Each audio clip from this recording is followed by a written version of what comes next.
guys. Hello Tiana. Hi, Mommy. Hi Addie. Hi Maya. Okay, welcome back to another learning session.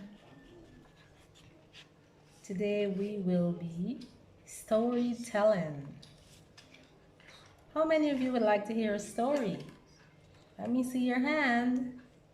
Would you like to hear a story? Okay, so today our story is taken from the book Forest Adventures. What's the name of the book? Forest Adventures. Forest Adventures. And the name of our story today is Monarch Butterfly. Now this is a type of butterfly. Can everybody see the butterfly? Yes. Alright, this is called the Monarch Butterfly. Butterfly. Alright. It looks like orange. Yes, it has orange, white, black. Mommy. And this story was written by Elizabeth Ring. Who wrote the story? Elizabeth Ring. Elizabeth Ring. And it was illustrated by Kathy Lee. Alright, so all the beautiful drawings was done by Kathy Lee. Are we ready for the story? Yes, Mommy. Alright. Bright August sunshine fills the backyard of the White House halfway down Astor Way. Under the rail of a shady gazebo, a new butterfly clings to her chrysalis case. She slowly unfurls her crumpled, scaled wings. They fan out around her, orange and black, and quiver as she gathers strength. She takes a few steps on her stiff little legs. As light as a whisper, Monarch lifts off. She drifts over the milkweed plants she had munched on way back in her caterpillar days.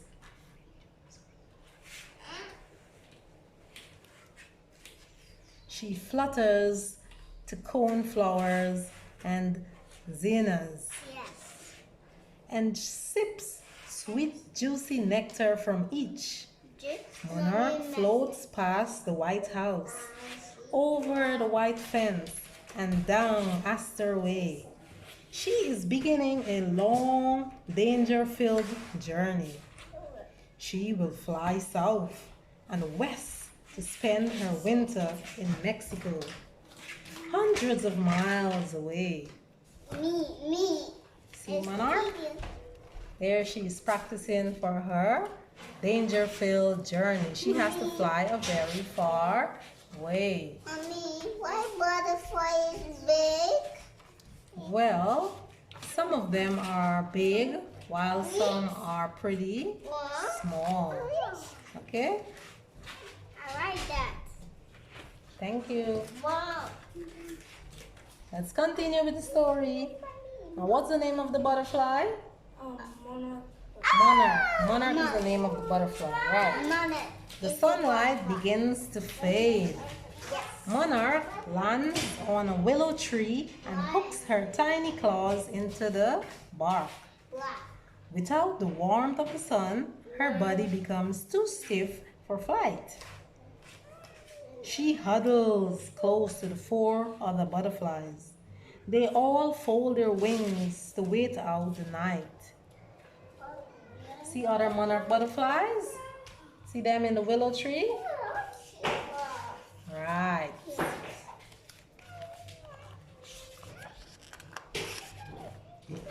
Late the next morning, Monarch basks on a sunlit rock. Warmed, she flits to some sunflowers and then visits some goldenrod.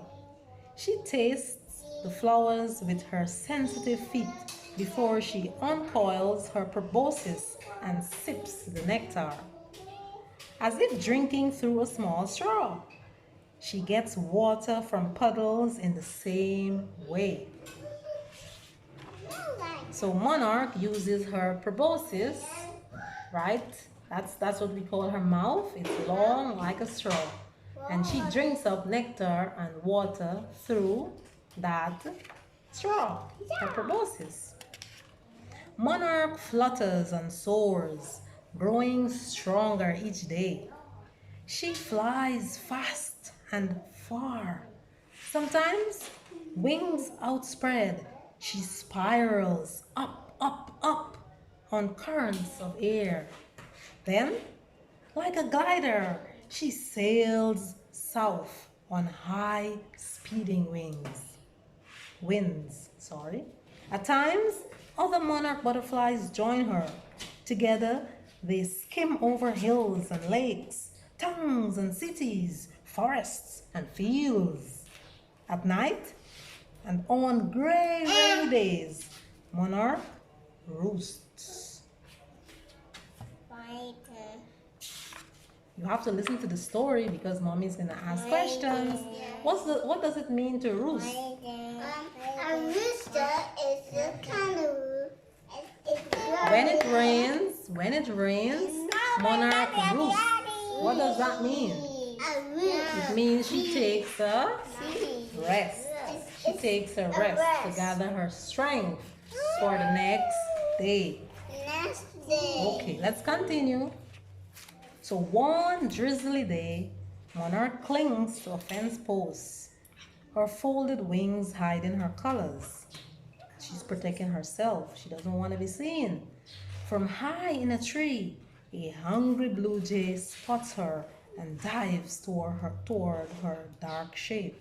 A blue jay is a bird. Yes. Monarch struggles to fly, but she's too chilly and stiff. What does she do? She drops to the ground.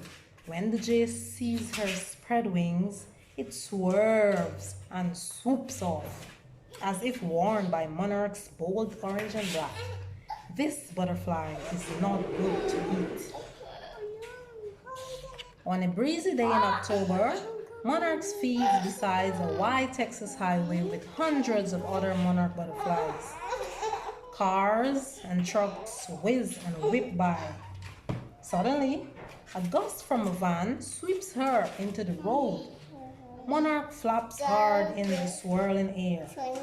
A huge truck zooms close, and a strong blast of air tosses her high, and then tumbles her into the grass at the road's edge. Monarch picks herself up, lifts off, and soon leaves the busy highway behind.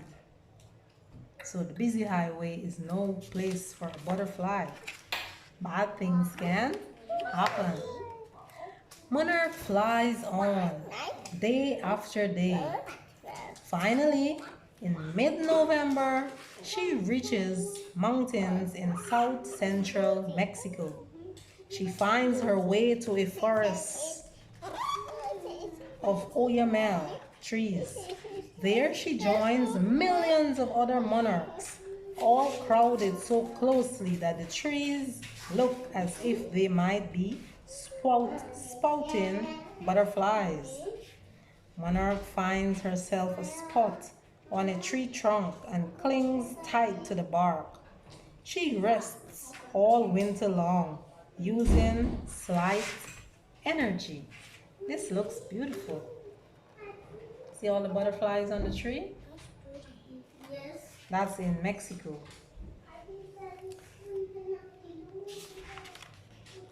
At last, warm spring sunshine comes to the mountain.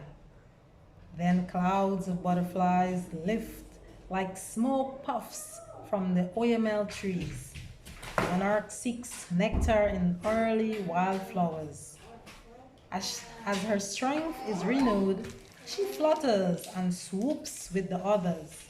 Sometimes she and a partner swirl high in the sky in a spiraling mating dance.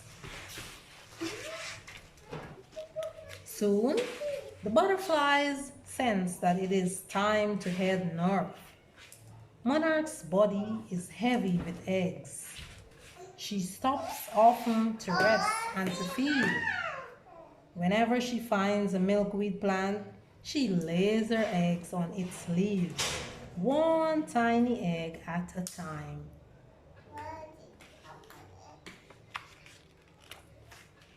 When Monarch reaches North Texas, her long journey is over.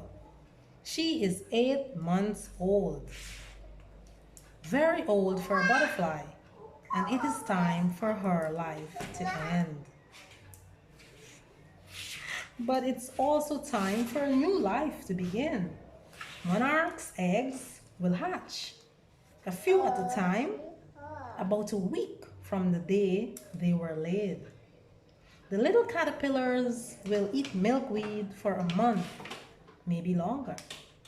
When they become big and fat, they will form chrysalis cases around themselves, sheltered inside. They will change into new monarch butterflies. The new monarchs will fly north, sipping nectars from flowers, mating and laying their eggs on milkweed plants. All along the way, eggs will hatch into caterpillars that become butterflies that keep traveling north, leaving their eggs behind.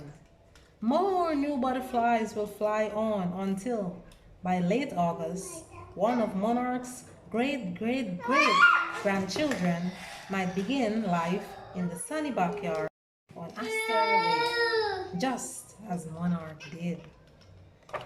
And that is the end of our story. This story is beautiful. It talks about the journey of a butterfly. It talks about the journey of a butterfly. And the cycle keeps going on and on and over for generations to come. Generations of butterflies. What do? They emerge from their chrysalis, strengthen themselves, then they fly north to Mexico. They lay eggs, then they come back to Texas, and then they die. And then new butterflies emerge, and they continue that cycle. So did you enjoy the story, girls and boys? Tiana and Addie, did you enjoy the story about the monarch butterfly? Yes, it is sad but very interesting. What did you learn from the story, Tiana? I like the story. What did you learn about the monarch butterfly? Yes, Mama. It's orange and black. It's orange and black and white. Yes, Addie, what did you learn about the butterfly? Yes, Mommy. The butterfly lays eggs. Yes, Mama. The butterfly lays eggs. Yes. And then the eggs will turn into caterpillars, and the caterpillars will form chrysalis case around them. So